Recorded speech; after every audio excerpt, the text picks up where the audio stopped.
Good morning. We have a special Monday morning grades edition, but on Tuesday. Let's dive right in. We got a lot to cover. At the A plus spot, we have Justin Fields. No changes there. 12 out of 20, 60%, 167 yards through the air, pair of touchdowns, both to Cole Kmet, an interception, 99.4 passer rating, 8.4 yards per attempt. The moneymaker is on the ground. 13 carries, 147 yards, two touchdowns. So only three carries, 15 yards, and one of those touchdowns were on scrambles. That's completely different than what we've seen in the previous weeks of his just outrageous success. So on design runs, he took 10 carries, 132 yards and a touchdown. That's 13.2 yards per carry and 90% of his rushing yardage. So that's back to back weeks where Fields headlined the Millie Maker lineup. Well, they lost that game 31-30. That's okay. The defense is going to improve after Matt Eberflus is able to add the parts that he wants and to put those into place. So at the A grade, Tua Tagovailoa, 25 out of 32. By the way, no changes here again.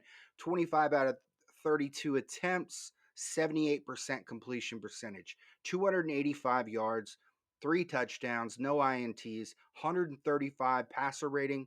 It's only like a couple tenths of a point lower than last week. 8.9 yards per attempt. I do believe that's the first time in at least 3 weeks that Tagovailoa has gone for under 10 yards per attempt. They won that game 39-17. He would have gone for over 300 if they didn't take him out there at the end of that blowout victory. A plus at running back. Can you believe Jonathan Taylor is alive? He has a pulse. 22 carries, 147 yards, and a touchdown. That's 6.7 yards per carry.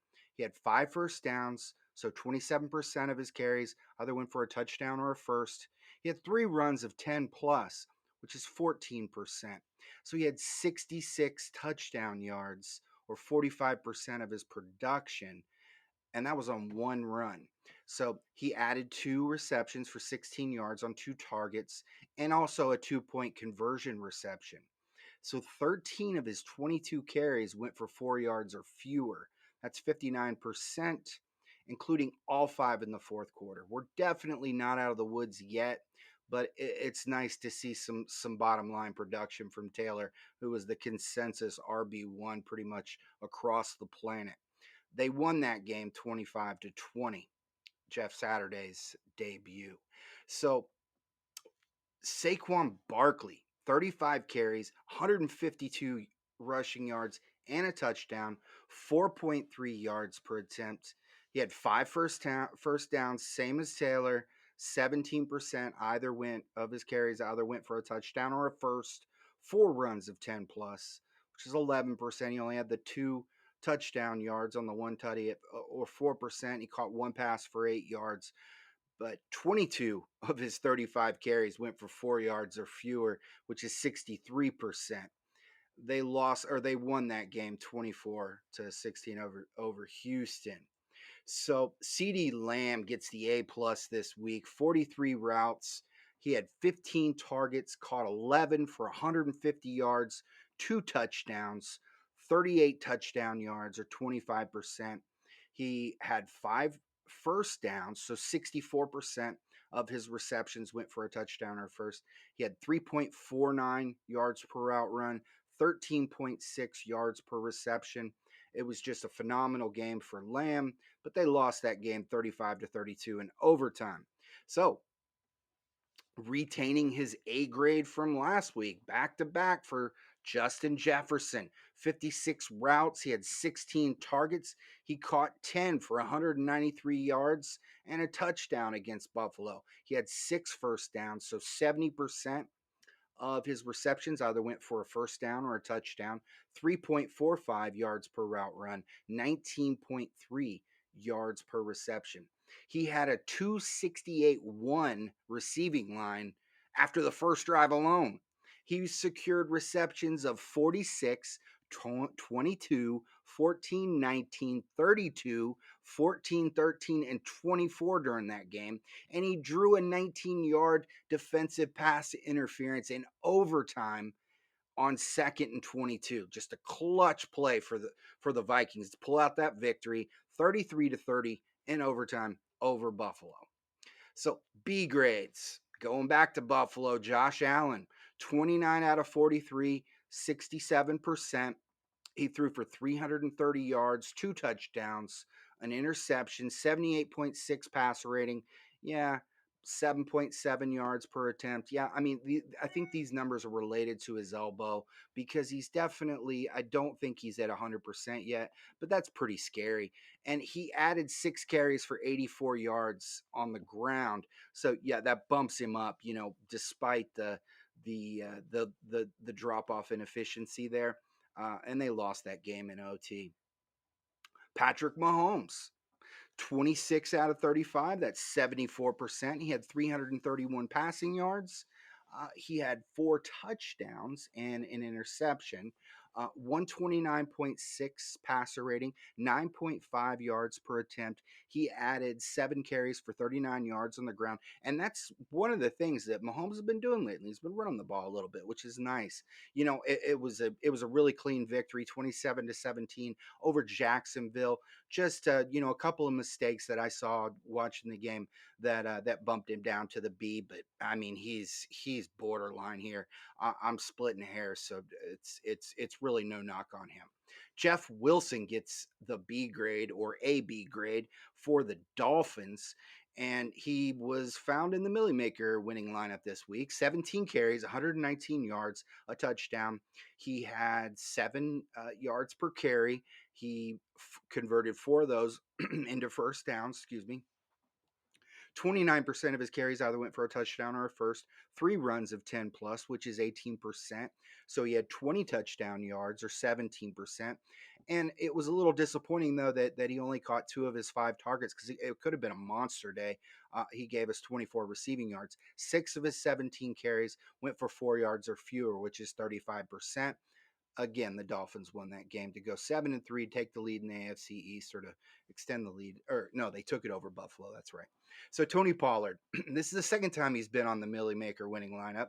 22 carries, 115 yards, a touchdown, 5.2 yards per carry. He had 4 first downs or 23% that either went for a touchdown or a first. 3 runs of 10 plus, that was 14%. 13 touchdown yards on his 1 run, 11%. He caught 3 of his 6 targets for 13 yards. And that's something that's a little disappointing. I want to see Pollard doing some receiving work there. But 12 of his 22 carries went for 4 yards or fewer, which is 55%. They lost 31-28 in overtime. Christian Kirk, man, 35 fantasy points. Another representative of the Millie Maker winning lineup. 44 routes. He had 12 targets, caught 9 of them for 105 yards, 2 touchdowns, made a couple really nice plays, 5 first downs at 78% that went for a touchdown or a first. He had 2.39 yards per route run, 11.7 yards per reception. They lost that game. Definitely wasn't due to Kirk. Just didn't have the insane efficiency of Justin Jefferson or our A plus guy, CD Lamb. So Amon-Ra St. Brown is back. He was never gone in the first place. Just had some injuries and then issues with the play calling. 24 routes. I mean, that's just crazy. 11 targets though, and he caught 10 of them for 119 yards. If he added a touchdown, he would have been in the A grade category. 8 of those went for first downs. That's 80%. 4.96 yards per route run, 11.9 yards per reception. They won that game 31-30. He almost got in the end zone too, got to the 1 yard line to set up the touchdown that eventually won, that helped him win the game. And St. Brown he was beast. He left for one play, got dinged up, but that he was right back on the field to catch the next ball. He's back to beast mode. He's gonna blow up over the rest of the year. So definitely somebody you want to be acquiring. And it was his second appearance on the winning Millie Maker lineup. So, looking at the most significant second half improvements, the first is Marcus Mariota. He was trash in the first half. 8 out of 14, completed 57% of his attempts, 63 yards, no touchdowns, one interception, had a terrible 38.7 passer rating, 4.5 yards per attempt, and even the ground production that we can usually rely upon, one carry, 3 yards. Second half, though, he was 11 out of 16, 69%. That's a modest 17% improvement. He threw for 123 yards, a pair of touchdowns. He had 7.7 yards per attempt. That's a 41% improvement. They lost that game 25-15. And I know the tendency is to be quick to blame Mariota, and usually the quarterbacks are blamed. But this is a case where we need to be a little patient with the kid. Excuse me, with the young man, 29. But the surrounding players, I mean, it's similar to Fields. Yet Marcus Mariota is not 230 plus pounds, so he can't withstand that type of a pounding like Fields can when he's working over the middle. And Fields is one of the most I don't tactile performers at avoiding contact, even when he's running over the middle. You never see Fields take a straight shot. He's always getting down, getting around, even at 230 plus. Mariota doesn't have that type of quickness that Fields does, and he's 30 plus pounds lighter. So there's a huge difference. Uh, the second quarterback here, though, Aaron Rodgers, not so much as an improvement.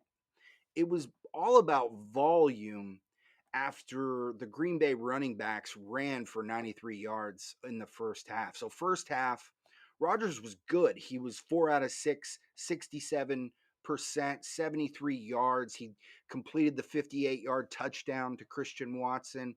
He had a 147.9 passer rating, 12.2 yards per attempt. Obviously, that was all about the touchdown throw. But during the second half and overtime, he completed 10 out of 14 for 71%, 151 yards, nearly doubled up the first half. Two additional touchdowns to Watson, 136.2 passer rating, slight decline there, and 10.8 yards per attempt, again, slight decline. The Packers actually ended their 5-game losing streak with the 31-28 victory in OT.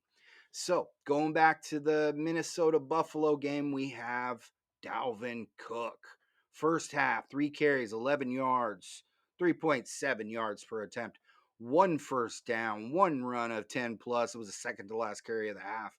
Caught both of his targets for 12 yards. Meh.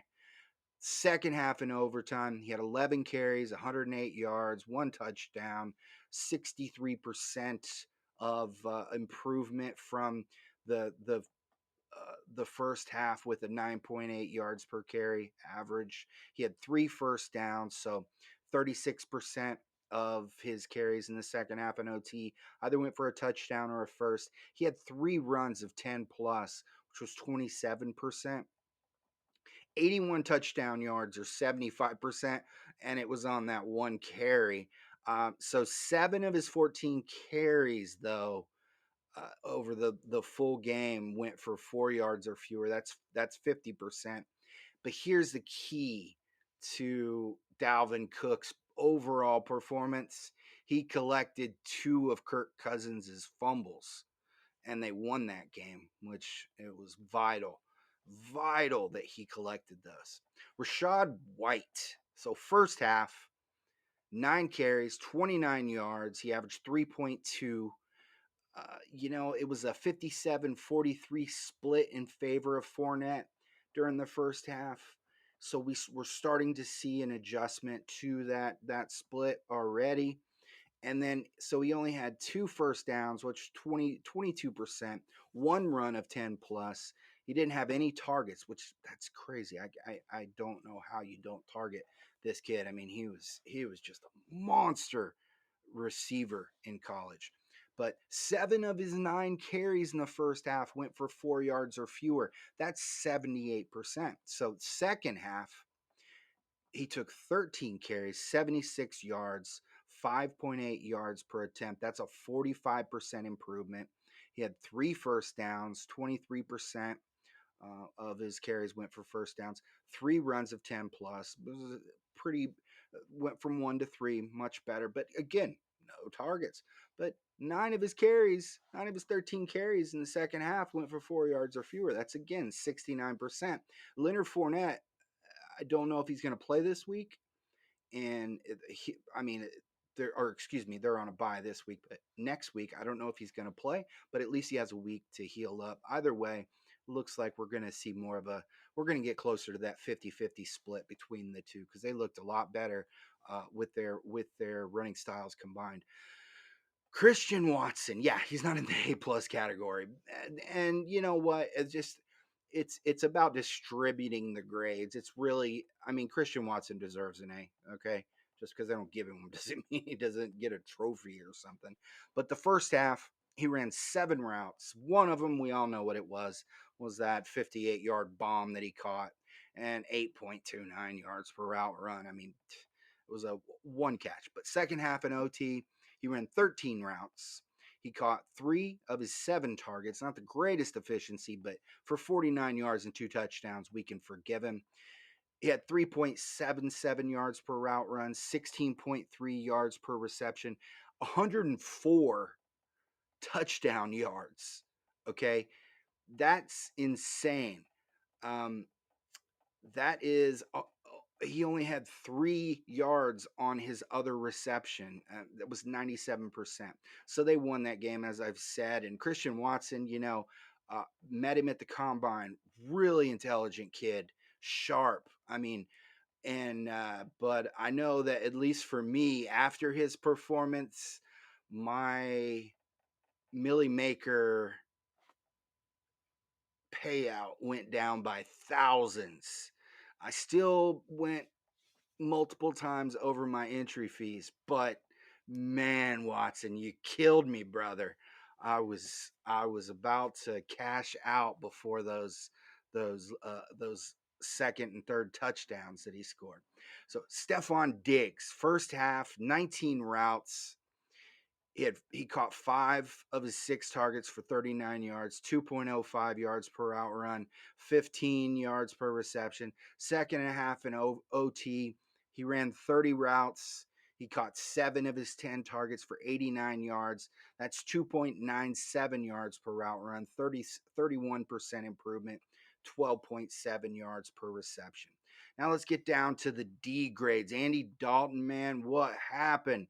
You had it all set up. So, first half, Andy Dalton's going 12 out of 16, 75%, 129 passing yards, 1 touchdown to Juwan Johnson, a 119 passer rating, 8.1 yards per attempt, which is good for Dalton.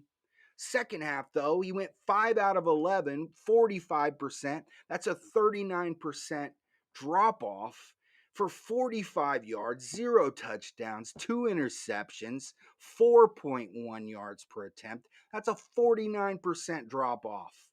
Come on, Andy. I invested in you this week and you gave me nothing. It was you were going up into a cover 2 matchup that you should have shredded. All right, Justin Herbert. He's dropped several spots. My dynasty rankings, by the way. But Herbert, 21 out of 35, 60%. Yes, I know Keenan Allen and Mike Williams are hurt. I do. But it really circles in red what happens with Herbert when he doesn't have one or both of his receivers because he doesn't do enough on the ground to raise that floor to help him overcome these situations. And Keenan Allen's kind of getting older, and Mike Williams, man, just he hasn't been as consistent when he's been on the field, so it's a concern. So, yeah, 196 passing yards, one touchdown, one interception, 73 passer rating, 5.6 yards per attempt. Just like Dalton, listen to this. First half, 14 out of 21, 67%. 161 passing yards, one touchdown, no interceptions, 105.5 passer rating, 7.7 yards per attempt at the half. Second half, 7 out of 14, 50%. That's a 25% decline. He had 35 passing yards in the second half, zero touchdowns, one interception. He had 2.5 yards per attempt. That's a 67% drop off. Overall, he added 5 carries, 22 yards in the ground. I know it's the 49ers, but that's what we expect Herbert to be able to overcome the opponent. He wasn't able to. They lost that game 22-16. Derrick Henry, wow, he really didn't have a good game. 19 carries, 53 yards. That's 2.8. One first down, one run of 10 plus. That's 5% on both. 15 of his 19 carries went for 4 yards or fewer. That's 79%. He had 2 receptions on 3 targets. I mean, really, do we expect Derrick Henry to do that much through the air? 14 receiving yards. They did win that game, but it took Ryan Tannehill and Nick Westbrook Akina to pull it out. I you know, but I should say, I mean, King Henry's King Henry. I mean, we can forgive him for this one. So Alvin Kamara, he's had a couple of bad games in a row now. 8 carries, 26 yards. That's 3.3 yards per attempt. One first down, one run of 10 plus, 13% on both. 6 of his 8 carries went for 4 yards or fewer. That's 75%. 3-19-0 on 4 targets receiving. And he's joined by his wide receiver mate, who I thought was going to have a great game, and you know what? Just it really Kamara and Olave, Chris Olave were hampered by their quarterback here. Olave went into the half. It looked like he could, blow up during the second half. Definitely didn't happen. But overall, 24 routes, 5 targets, 3 catches, 40 yards, 2 first downs, 1.67 yards per route run, 8 yards per reception, and they lost. So Debo Samuel, he's the final D grade. So 26 routes, 6 targets, 224, 0 receiving. He had 1 first down, 0.92 yards per route run, 12 yards per reception. He added 4 carries for 27 yards or 6.8 yards per carry on the ground. It's interesting because with the addition of Christian McCaffrey and Elijah Mitchell coming off of IR, it would seem that Debo would be more of a receiver. And yes, they won that game by double digits, but it would be a concern if he's not catching more than 2 passes in a game moving forward. We definitely want to see more Debo here. So, I mean, considering what he's getting paid, I would assume that we're going to. F grades, no changes here. PJ Walker. So there's game managing, and there's a quarterback looking over his shoulder on every play, scared that he'll be benched. And maybe that's what Carolina's shooting for from its quarterback situation, but the grade is the same. And guess what? Baker Mayfield's going to start the upcoming week. And but I'm surprised Mayfield didn't play. He looked really good last week, so I don't in the second half when Walker was benched. Overall, PJ Walker 10 out of 16 was 63%, but he threw for 108 yards, no touchdowns, no interceptions, 82.3 passer rating, 6.8 yards per attempt. Nothing on the ground. They won that game 25-15, but it was the ugliest win, and it did not help anybody in the fantasy world.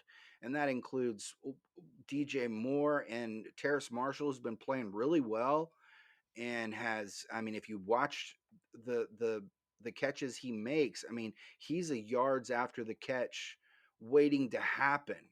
And I don't know if he's gonna if either Moore or Marshall are gonna see their their ceilings even touched with this quarterback situation. At least Carolina's looking like they're going to be in the running for a quarterback next year. It's just who are they going to draft and ruin the situation? So David Montgomery gets the F this week. 9 carries, 37 yards. That's 4.1. He had one first down, no runs of 10 plus. 4 of his 9 carries went for 4 yards or fewer. It's only 44%, but it was the Lions that we're talking about here.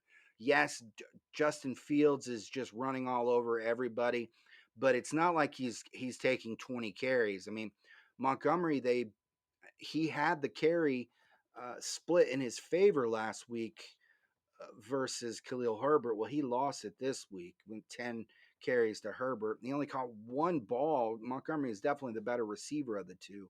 Herbert, you don't even really want to throw the ball to, but it was just a flop performance. They lost that game 31-30.